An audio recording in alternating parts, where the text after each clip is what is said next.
Hello everyone, welcome to this video. और आज की जो हमारी ये वीडियो है, इसका टॉपिक है पोएटिक डिवाइसेस।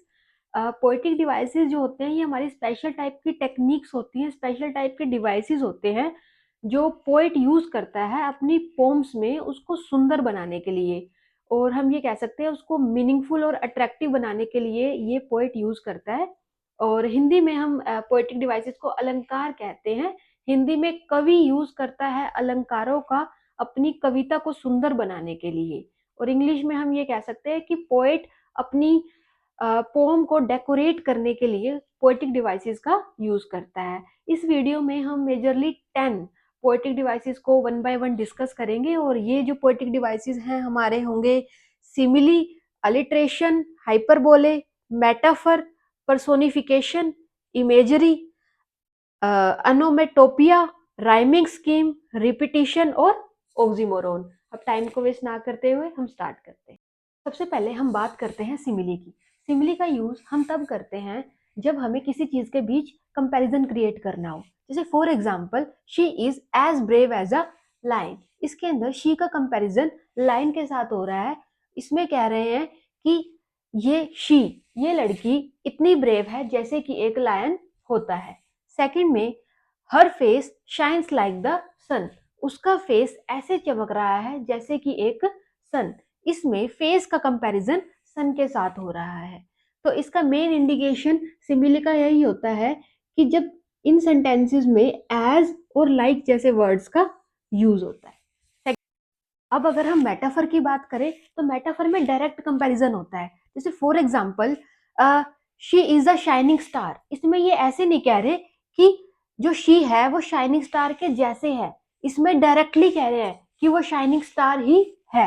अगर इसमें बात करें टाइम इज अ थीफ, इसमें बिल्कुल भी ऐसा नहीं कह रहे कि टाइम जो है वो चोर के जैसा है। इसमें डायरेक्ट कह दिया गया है कि टाइम ही चोर है। तो जब डायरेक्ट कंपैरिजन हो तो हम किसका यूज करते हैं? मेटाफर। अब थर्ड हम बात करते हैं हाइपरबोले की। हाइपरबोले में एग्जाग्रेशन यूज होता है। एग्जाग्रेशन मीन्स किसी चीज को बढ़ा चढ़ा के बताया जाता है। For example, I cried a river. मैं इतना रोया रिवर जितना। क्या ये पॉसिबल है? इसमें चीज को बढ़ा चढ़ा के बताया जा रहा है। I have a mountain of homework. मेरे पास पहाड़ जितना काम है। तो इसमें एक छोटी सी चीज को बढ़ा चढ़ा के बताना इज हाइपरबोले। अब अगर हम बात करें एलिट्रेशन की, तो एलिट्रेशन के अंदर क्या होता है कि किसी भी वर्ड का जो फर्स्ट लेटर होता है वो क्या होता है? रिपीट होता है। जैसे बिजी में बी, बीज में बी और बज्ड में बी। तो इसके अंदर वर्ड्स का सेम स्टार्टिंग वाला लेटर जो है वो बार बार रिपीट हो रहा है। सेकंड में सिल्वर स्टार्स शाइन। तो इसमें भी जो फर्स्ट लेटर है वर्ड का वो क्या हो रहा है? रिपीट हो रहा है सेम। एक हिंदी में भी इसका बहुत अच्छा एग्जाम्पल है, दैट इज रघुपति राघव राजा राम। इसके अंदर र र जो है वो बार बार क्या हो रहा है? रिपीट हो रहा है। करते हैं पर्सोनिफिकेशन की। पर्सोनिफिकेशन में किसी भी नॉन लिविंग नेचर या फिर एनिमल को ह्यूमन की क्वालिटीज के जैसा ट्रीट किया जाता है। For example, the wind whispered. जो हवा है वो विस्पर्ड कर रही है, जो हवा है वो फुसफुसा रही है। क्या ऐसा होता है कि हवा फुसफुसाती है? नहीं। पर यहाँ पर पोएट ने अपनी लाइन को पोम की उसको सुंदर बनाने के लिए इस तरीके से लिखा है कि जो विंड है वो विस्पर कर रही है, वो फुसफुसा रही है, वो कुछ कहना चाह रही है। The flowers danced in the breeze. जो फ्लावर्स हैं वो नाच रहे हैं ब्रीज में। तो यहाँ पे भी नेचर को किसकी तरह ट्रीट किया गया है? ह्यूमन की तरह। जैसे ह्यूमन नाचता है, सिमिलरली फ्लावर जो है वो नाच रहे हैं इन द ब्रीज। हम बात करते हैं इमेजरी की। इमेजरी में क्या होता है कि जब हम पोम को रीड कर रहे होते हैं तो पोम की लाइंस के साथ हमारे माइंड में भी एक इमेजिनेशन चल रही होती है, मतलब एक इमेज फॉर्म हो रही होती है। उसको हम बोलते हैं इमेजरी। अगर पोम पढ़ते पढ़ते हमारे माइंड में इमेजिनेशन चल रही है तो इसका मतलब पोइट ने क्या यूज किया है? Imagery poetic device. For example, the golden sun set behind the purple hills. तो हमारे माइंड में एक इमेज भी क्रिएट होती है कि पर्पल हिल्स के पीछे एक गोल्डन सन सेट हो रहा है, वो डूब रहा है। सेकंड एग्जांपल लेते हैं, the sweet smell of roses fill the air. इसमें हम फील करते हैं कि कैसे रोजेस की जो खुशबू है वो एयर में भर गई होगी। तो जब हम फीलिंग्स की, इमेजिनेशन की बात करते हैं तो इमेजरी को यूज करते हैं। अगर अब हम बात करते हैं राइमिंग स्कीम की। राइमिंग स्कीम में जो होता है वो एक पैटर्न फॉर्म होता है। जैसे फॉर एग्जांपल आप ये देखो, लास्ट वाला जो एंडिंग होती है ना, वो क्या होती है, अगर किसी के साथ मैच करती है तो वो उसके साथ पैटर्न बनाती है। फॉर एग्जांपल स्काई हाई, अगर हम इसको बोल के देखें तो एंडिंग में दोनों जो है वो हमें क्या लग रहे हैं, सिमिलर लग रहे हैं। ट्री फ्री, ये दोनों भी एंड से हमें क्या लग रहे हैं, सिमिलर। तो इसका पैटर्न क्या बनेगा, जैसे हमने स्काई, इसको क्या नाम दे दिया, ए। हाई, क्योंकि इन दोनों की साउंड सेम है तो इसको हमने क्या कह दिया, ए।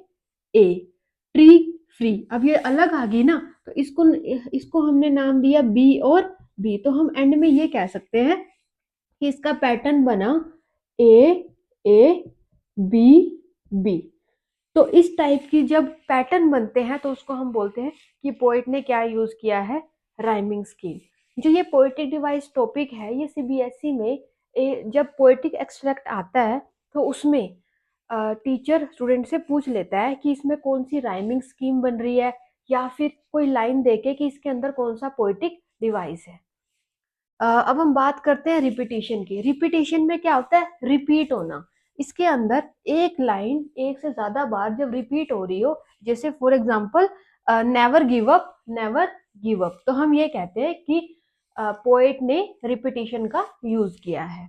अब हम बात करते हैं ऑक्सीमोरोन। ऑक्सीमोरोन जो है, इसके अंदर दो ऑपोजिट वर्ड साथ में यूज किए जाते हैं। For example bitter, sweet. अब बिटर और स्वीट ये दोनों एक दूसरे के बिल्कुल क्या है, ऑपोजिट। जस्ट कि थोड़ा पोम अट्रैक्टिव लगे तो पोएट ने इसको इकट्ठे यूज किया।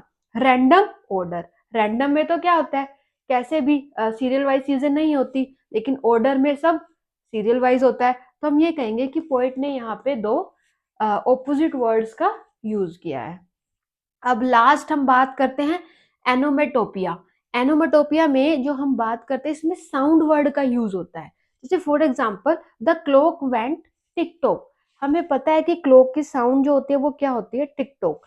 तो पोएट ने यहाँ पे टिक टॉक वर्ड का यूज करके उसको थोड़ा और अट्रैक्टिव बना दिया, और यहाँ पे हमारा पोएटिक डिवाइस यूज हो गया एनोमेटोपिया।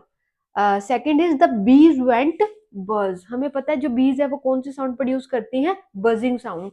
तो यहाँ पे बीज के साउंड भी यहाँ पे उन्होंने शो कर दी अपनी पोएटिक लाइंस में। तो इससे क्या होगा, हमारा पोम अट्रैक्टिव लगती है। तो ये था हमारा पोएटिक डिवाइसेस। अगर आपको फिर भी कोई डाउट है तो आप उसको कमेंट सेक्शन में लिख सकते हैं। अगर और भी आपको और पोएटिक डिवाइसेस के बारे में भी जानना है तो आप वो भी कमेंट बॉक्स में लिख सकते हैं। अगर आपको वीडियो पसंद आई है तो do like, share and comment. And in and I just say कि जो पोएटिक डिवाइसेस हैं, ये जो हैं एक पोम की जान होती है।